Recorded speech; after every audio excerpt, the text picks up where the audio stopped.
उन अनुभवों को मेरे पास लौटकर साझा करें, तब मैं आपको कलयुग के प्रभावों के बारे में विस्तार से बताऊंगा। युधिष्ठिर ने कहा, जैसी आपकी आज्ञा केशव। आप जिस स्थान की ओर संकेत करेंगे, हम वहां जाने को तैयार हैं। श्री कृष्ण ने कहा, आप और आपके भाई अलग अलग दिशाओं में जाइए। वहां भयंकर वन है। उनमें कोई असामान्य घटना दिखे तो उसे मेरे पास लौटकर बताइए। मैं आपको कलयुग का रहस्य समझाऊंगा। पांडवों के वन में अनुभव। श्री कृष्ण की आज्ञा का पालन करते हुए पांडव अपने रथों से उतरे और पैदल ही वन की ओर चल पड़े। वन का वातावरण शांत किंतु रहस्यमय था। पांडव अलग अलग दिशाओं में गए ताकि अधिक से अधिक अनुभव प्राप्त कर सकें। युधिष्ठिर का अनुभव। युधिष्ठिर को एक घने वन में एक विचित्र दृश्य दिखा। उन्होंने एक विशालकाय हाथी देखा जिसके 2 सूंड थे। ये हाथी अपनी दोनों सूंडों से वन के पेड़ों को उखाड़ रहा था, मानो उसकी शक्ति अतुलनीय हो। युधिष्ठिर आश्चर्यचकित हो गए और सोचने लगे कि यह दृश्य क्या संकेत देता है। अर्जुन का अनुभव। अर्जुन एक शांत और सुंदर वन में पहुंचे जहां पक्षियों की मधुर चहचहाहट गूंज रही थी।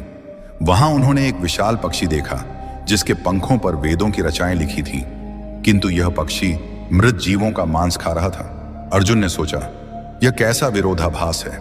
एक ओर वेदों का ज्ञान, दूसरी ओर मांसाहार। भीम का अनुभव। भीम एक हरे भरे चारागाह में पहुंचे जहां गायों का झुंड चल रहा था। वहां उन्होंने देखा कि एक गाय ने बछड़े को जन्म दिया और उसे इतनी जोर से चाटने लगी कि बछड़ा लहूलुहान हो गया। भीम ने सोचा, यह कैसी ममता है जो अपने ही बच्चे को घायल कर रही है। सहदेव का अनुभव। सहदेव एक शांत जलाशय के पास पहुंचे जहां 7 कुएं थे।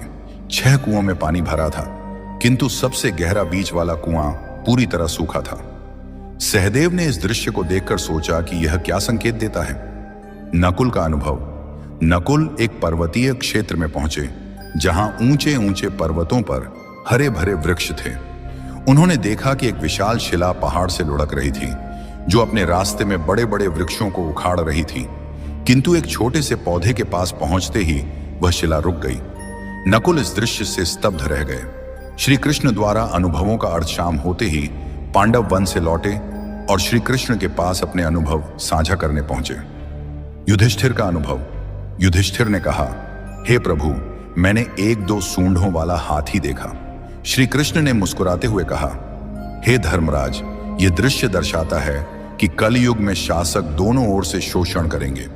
वे प्रजा से सेवा और भक्ति मांगेंगे, किंतु अपने स्वार्थ के लिए उनका दोहन करेंगे। दिखावे में वे धर्मी होंगे, किंतु अंदर से स्वार्थी। अर्जुन का अनुभव। अर्जुन ने बताया, प्रभु, मैंने एक पक्षी देखा